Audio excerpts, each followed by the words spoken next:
Hey guys, just a quick video today. I'm sitting out here. It's a beautiful day in Austin, sitting with Daisy.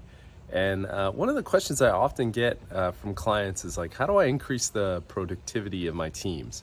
So we ran a project at Level Set where we actually did a daily stand-up. And I can't take any credit for this. That was already in place by the time I got there. But my team in marketing, we adjusted the daily stand-up a little bit and included a couple of different parts. So the daily stand-up, as it sounds, was every day, and each of the folks on the team would go around in our department, and we had four elements that we would always have. So first, we started with what you're grateful for, and this was specifically who you were grateful for. So in marketing, as with just about any role in a company, you don't do things yourself. So you have to rely on other people. And so the format for the first part was, I'm grateful for someone who did something that had some impact.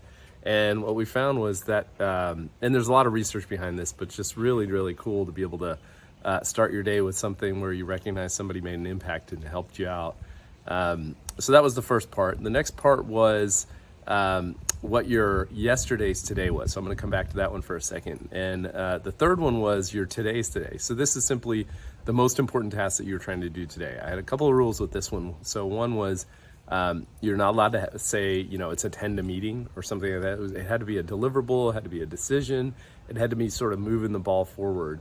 And it had to be concrete. And by doing this and saying it in front of a team, we found that it was a fair bit of accountability there. Just make sure that you're saying what the most important thing was that you were going to do that day. And then back to the second one, the next day we would come back and say, did you do your today's today? In other words, did you do that thing that you said you were going to be able to do? And nobody wants to sit there and say, this was my most important task and I didn't get it done. I mean, that does happen in times. There's fires that come up. But what we found was that was a good accountability measure. And then the fourth one was any obstacles. And what we did there was we made it sort of safe to be able to say, hey, I need some help on this. I don't have IT approval. There's a security issue. I don't know how to do something. I need some help. And by including that in there, and I would proactively do this quite a bit and make sure there are obstacles that I came across that I didn't know how to do something, or I needed some help. And what would inevitably happen was people want to help. If they know the context of what you had going on, it could be, hey, I'm stuck on this email, I can't come up with a good subject line, whatever that is, people will jump in and really help out.